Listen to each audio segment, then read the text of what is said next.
Hello, trail travelers. It's Carrie, and today we're going to talk about some winching basics. As you know, out here we're in the snow, we're in mud, we're in rocks. We use our winches a lot, and there's some good tips on how to use a winch, some different techniques to get the most out of your winch, and some safety tips that we want to bring to you. So first thing we're going to do is hook up to a tree and do a single line pull, which is going to be the most basic type of winch pull that we do. So let's go get set up and we'll show you what that's all about.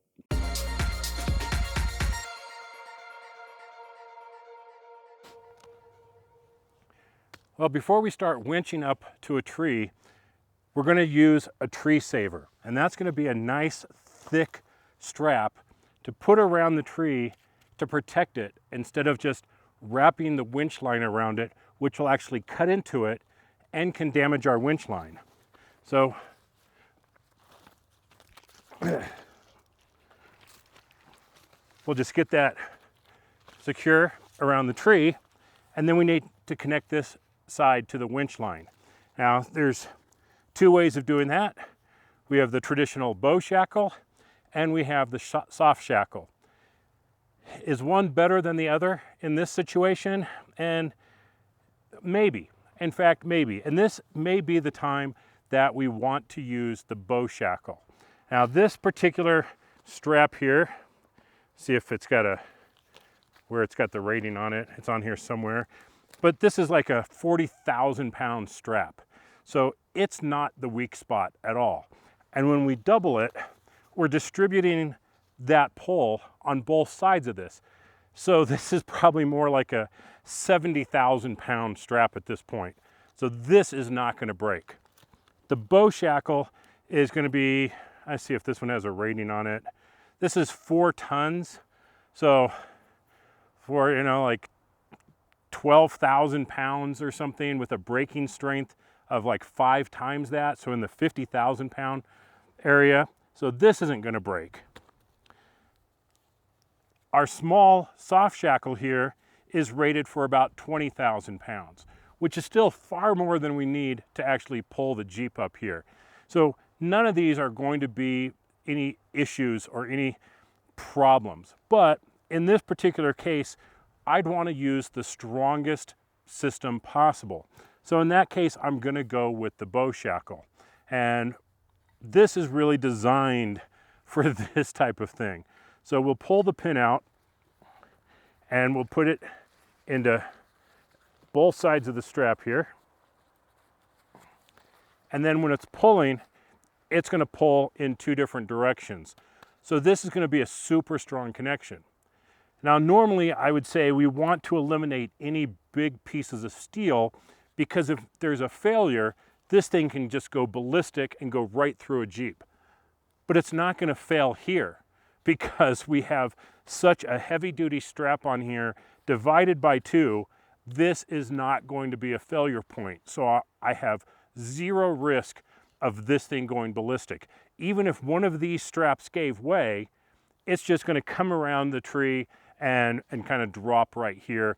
This isn't just going to go flying somewhere. So in my book, this is an extremely safe setup. So next, we'll go ahead and bring the winch up here and get it attached. Okay, we've got the winch line pulled up over here, and I use the Factor 55 Flat Link E because it's a closed system. Now the winch itself came with a big hook with the little spring thing on it. I'm not a fan of that.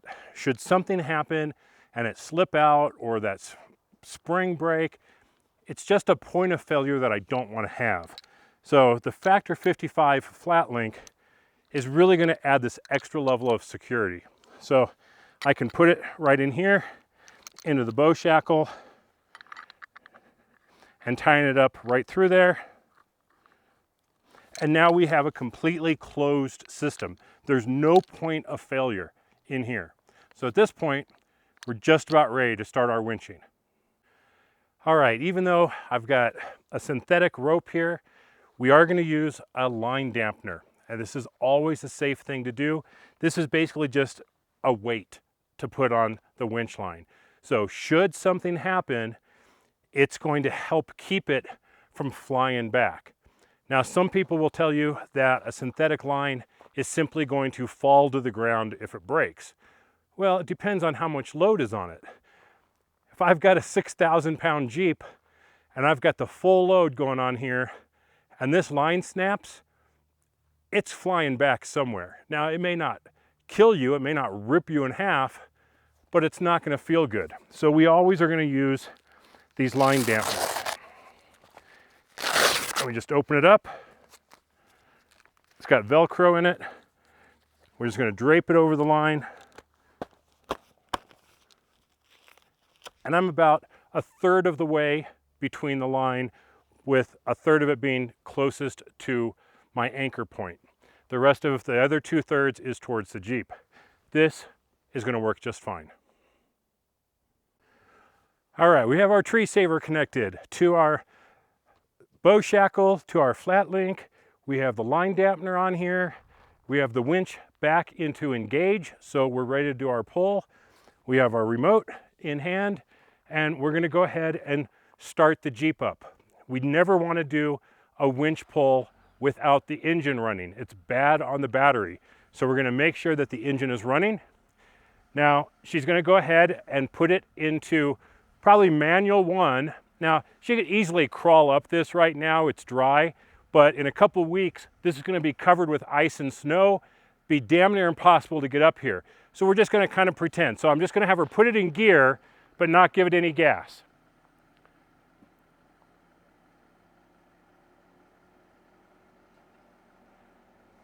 You ready? All right, and now I'm going to start winching up. And I don't want to hold this down through the whole pull. I want to cycle it. I want to keep the winch from overheating. So I'm going to go for a few seconds and then let off. Go for a few seconds and let off. You know, upwards of 20, 30 seconds is probably fine.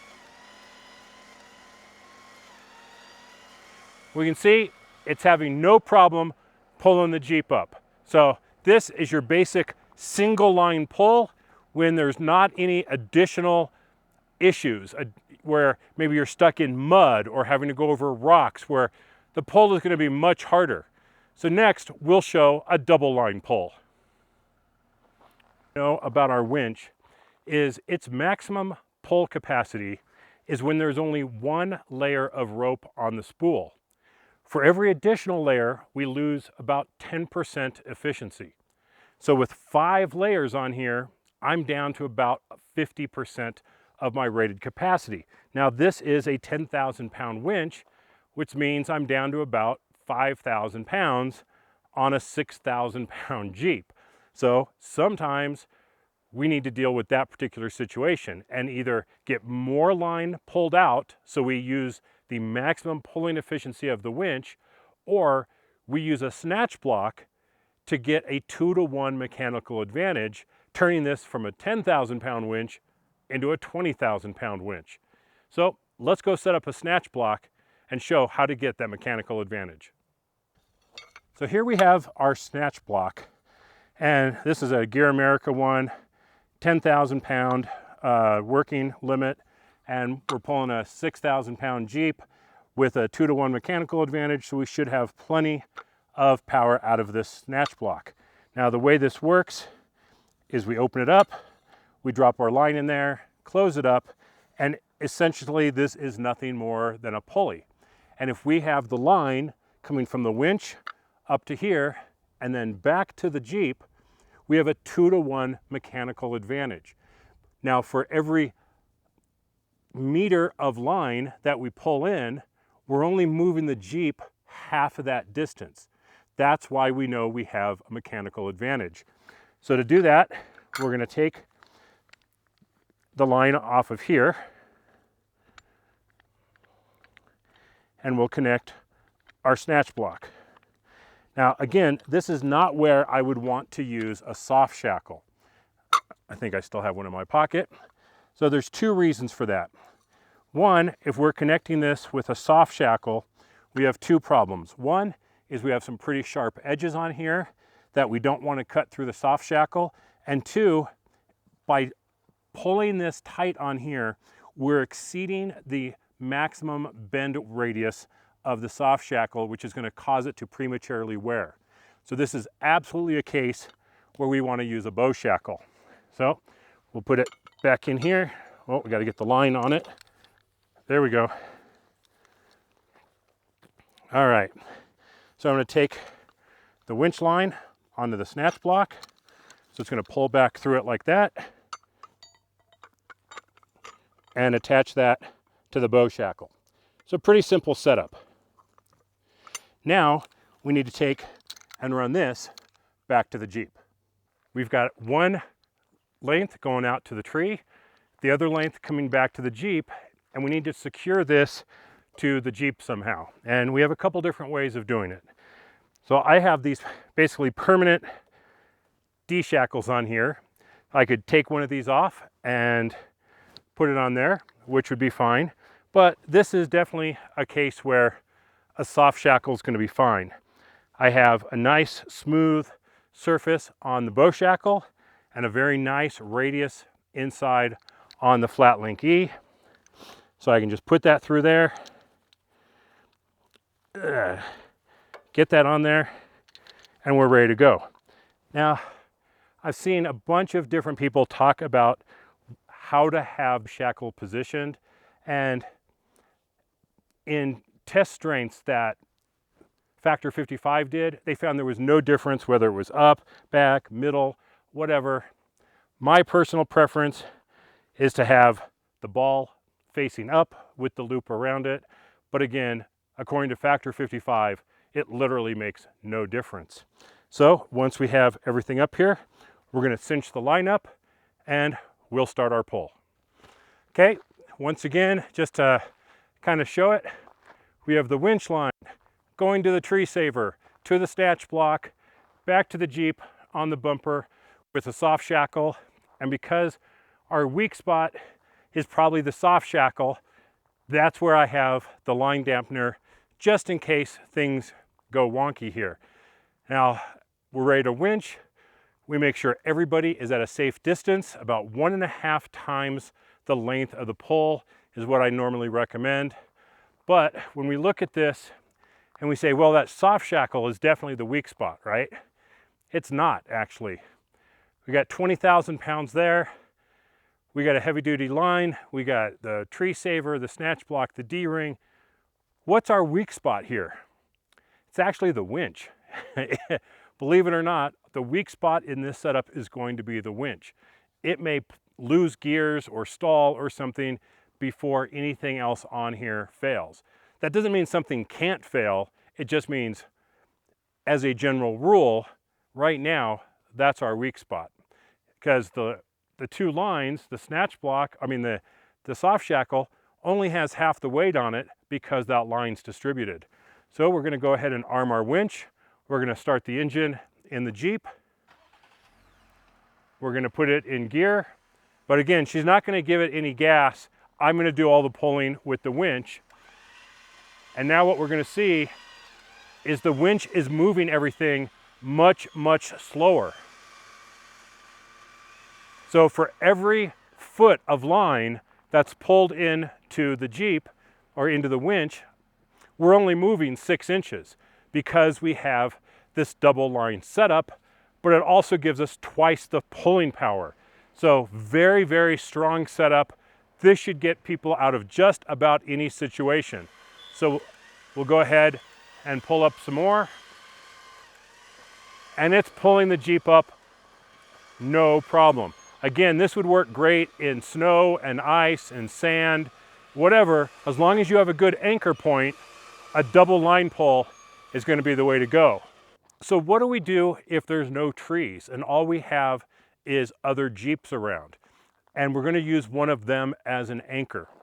Well, it's the same exact setup. We would use a D-shackle to the snatch block exactly the same way we did it here. But one important safety tip is the Jeep that's acting as the anchor should not be in gear, right? If you have it in park or reverse or drive or something like that, that pull may end up breaking a gear in that Jeep. So you always want to be in neutral and just use your brake. Now, if that's causing that Jeep to move instead of the one being recovered, then you need to anchor that Jeep. And you can do that by either anchoring to a tree or maybe anchoring to another Jeep. So you have twice the braking power by anchoring multiple Jeeps together. But you never want to be in gear because you risk damaging your transmission. So keep that in mind when putting together a winching solution. All right, so that was the double line pull, and previously we did the single line pull. We'll get things cleaned up here and we'll go find something else to do. All right, what we have here is what we call a center line pull. Now we have the winch line going up to a snatch block and then over to an anchor tree, with the snatch block being anchored to another tree. And what this is allowing us to do is pull the Jeep straight up the trail. If we went to one of the other trees, we're going to be winching at an angle, which is going to take power away from the winch and potentially pull us in a direction that we don't want to go. So let's take a look at the configuration that we have here. So we have a big tow strap to this tree, to a bow shackle connected to the snatch block. Then this is going to run over to the tree saver, which is connected to the flat link with another bow shackle. This is going to give us plenty of strength. Now, even though we have a snatch block here, this is not increasing our towing or our pulling capacity because it's not connected back to the Jeep. All we're doing is redirecting the angle. So this doesn't help in pulling ability, but it is going to help in that the winch line is straight into the winch instead of off to a hard angle. So it's going to keep us going straight and keep us on the trail. So let's put her in action. All right, we've got the engine running. We have our remote. We've got our line dampener on here. We should be all set to do this pull. Now, I'm not in the best position here because of where the line is, so I'm not going to do a full pull up here just due to safety, but I'm just going to show that we're just going to be able to pull right up this hill.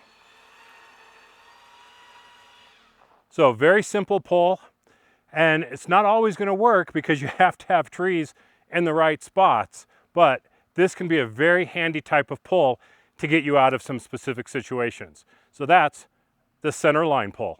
Well, thanks everybody. I hope this gives you some insight into how to use a winch with the tree savers, with snatch blocks, with dampeners, the different ways that we do some basic line pulls, the single line pull, the double line pull, the center pull. Those are the ones that we use on a regular basis to get ourselves either unstuck ourselves or to recover other people.